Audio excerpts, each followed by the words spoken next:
Lagyan po natin ng suka. Ayan, gagamit po tayo ng pinakurat na suka. Kaya timplado na mga kabayan, no?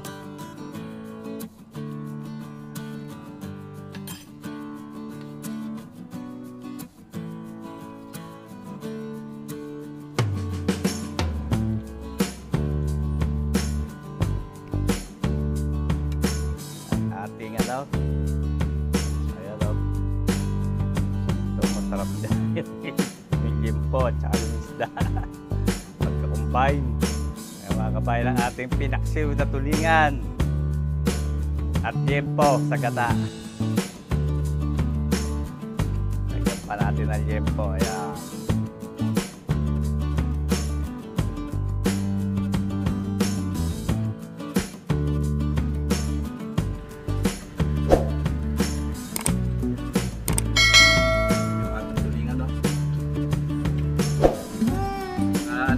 Mga delegado para maiba na, ma'am. Magandang araw po ulit mga kabayan, at tayo ay magtatabas-tabas muna. At ito na yung tinanim natin kalabasa. I-update namin kayo yung tinanim namin ni Paring Sherdan. Ang ganda na, at saka yung mga okra, lalaki na. Yung talbos na kalabasa pwede nang panalbusan, no? Ang bilis lumaki. Yung atin yung gagamasan, tatabas-tabas tayo. At medyo mahaba na uli ang damo. Kasama po ulit natin si Shernan Batanes Vlog. At maya-maya ay magluluto ulit tayo ng masarap-sarap nating tanghalian. Luto tayo ng ano, paksiw na tulingan with yempo at gata. Ayun, parang ginataan. Tutulong ho kami ni Shernan. Bilis sumaba ng damo kasi bilis sumaba ng ating tanim.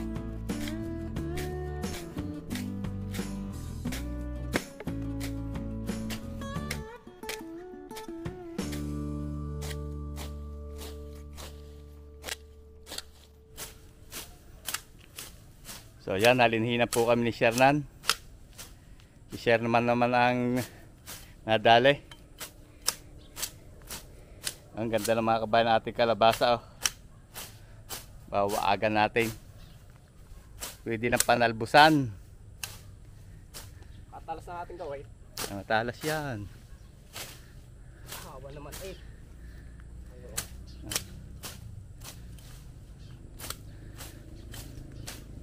Napinggan eh.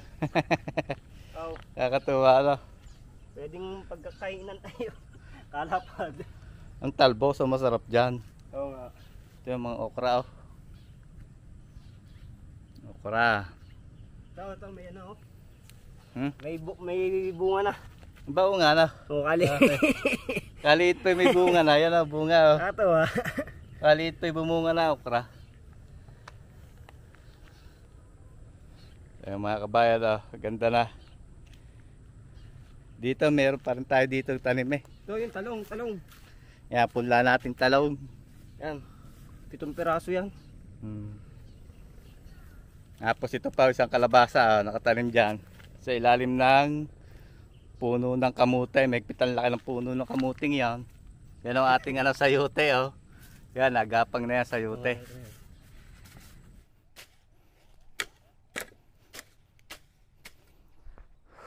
So yun mga kabayan, tayo magluluto muna ng ating tanghalian at medyo tanghali na rin, ho. Mga nasa alas 11:30 na. Lutuin muna natin yung ating tanghalian.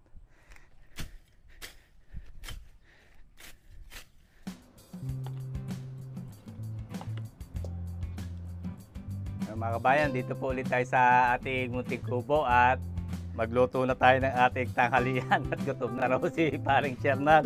Meron na tayo dito ng limpo. Gayatin natin ng cubes. Yan, parang pang adobo.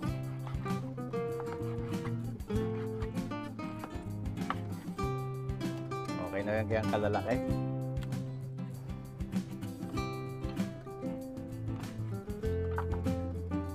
Dito rin po yung ating tulingan. Ayan, meron tayong 6 na pirasong tulingan.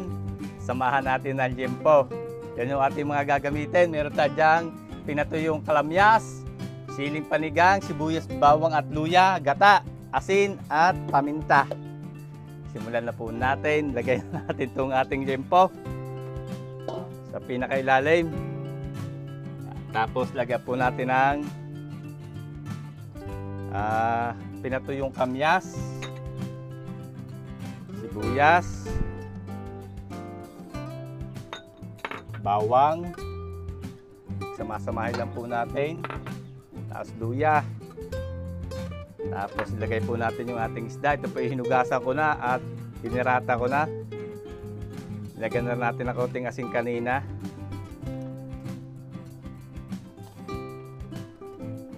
Lansan natin dito sa ating kawali. Tapos lagyan natin ng paminta. Matapang-tapang sa paminta para masarap. Para ganahan ang pagkain si Paring Shernan at ganahan din ang pagtatabas mamaya. Lagay po tayong asin. Okay. Yan ulit pag kulang pa. Lagyan po natin ng suka. Ayan, gagamit po tayo ng pinakurat na suka. Yan, timplado na mga kabayan, no? Yan, ang masarap dyan. Papaksiwin muna natin yan. Lagyan natin ng konting tubig.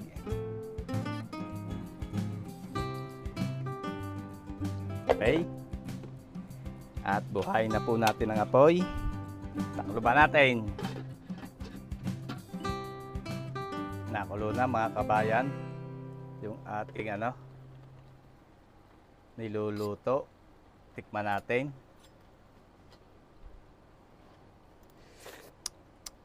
Wow!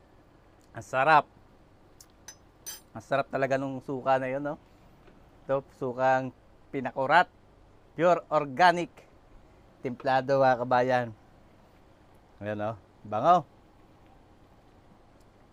Yun po ay iigahin pa natin. Takloban uli natin at igahin natin. Pabayaan nating masipsip nung nung liempo at nung isda natin yung sabaw.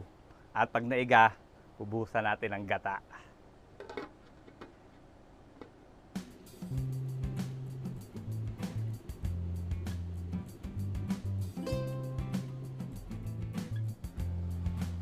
Buksan po natin. Bango. Oh, iga na mga kabayan, wala na sabaw. Ngayon, bubuhusan natin ngayon ng gata. Ayan. Gata naman ang ating sasabaw. Okay, tama na yan. Ayan. At hindi na po natin tatakluban. Lagay natin itong ating sili. Ito, magpapasarap. Pakuluin po uli natin at iga-igahin natin. Papalaputin natin yung gata hanggang sa parang nagmamantika.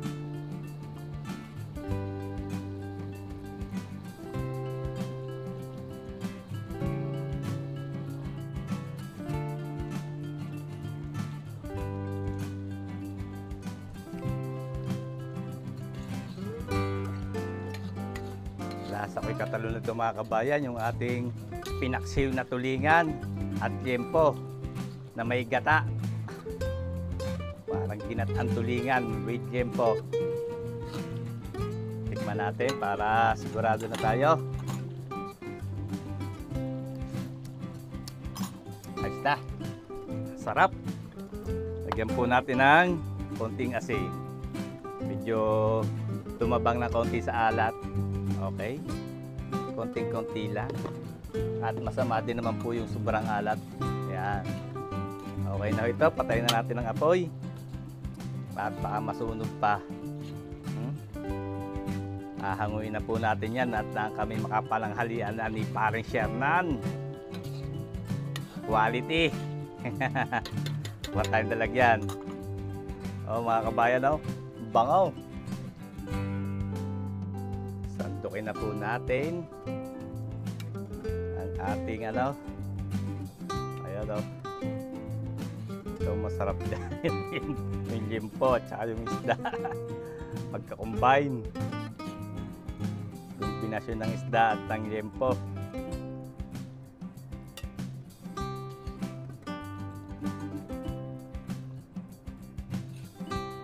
Tapos may sili pa.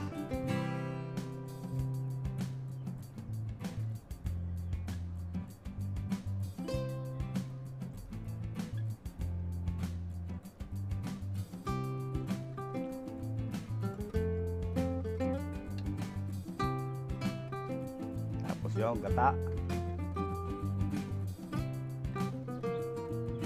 Ayan mga kabayan, ang ating pinaksiw na tulingan at liempo sa gata.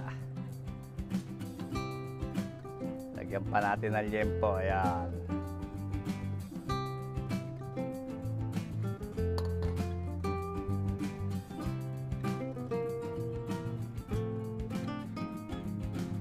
Santukan po natin yung ating kapitbahay, siyempre, para makatikim ng luto natin.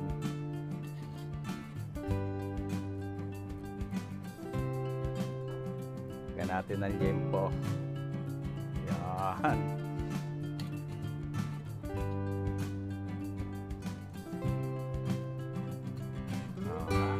Sili.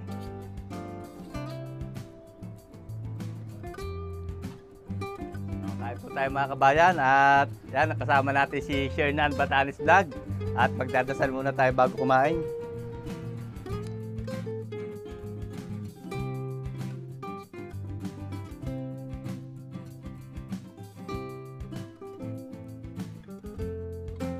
Amen.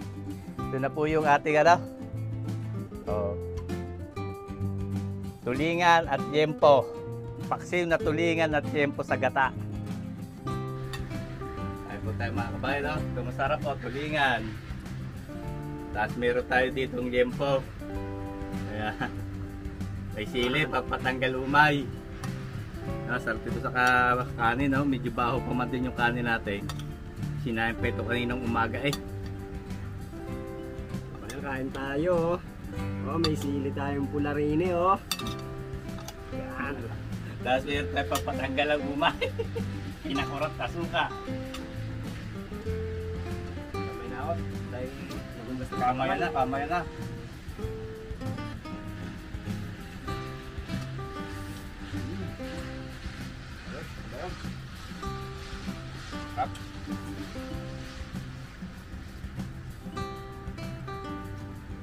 Kuya, subukan mga kabayan kung kayo umay na sa mga delikado para maiba naman.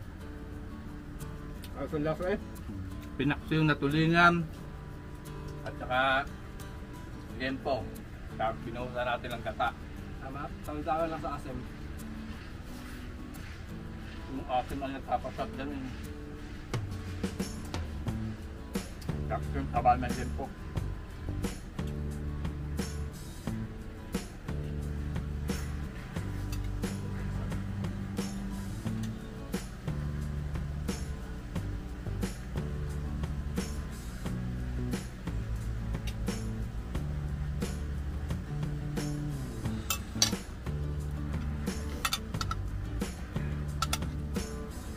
Masarap oh.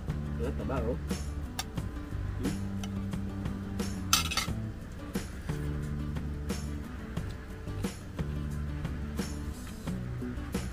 Papagpawisan ka sa sarap yan.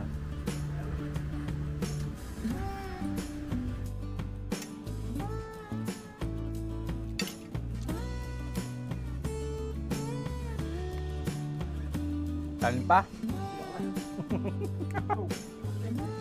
So mga kabayan, hanggang dito lang po tayo at mamaya pag dilim-dilim ay magtatabas-tabas pa uli kami. At sana po ay abangan nyo yung susunod kong mga luto at marami po tayo naka-schedule na luto ngayong December. Ingat po lagi tayo mga kabayan at God bless po sa ating lahat. Sana po ay magkita-kita tayo uli sa susunod ko pang mga videos.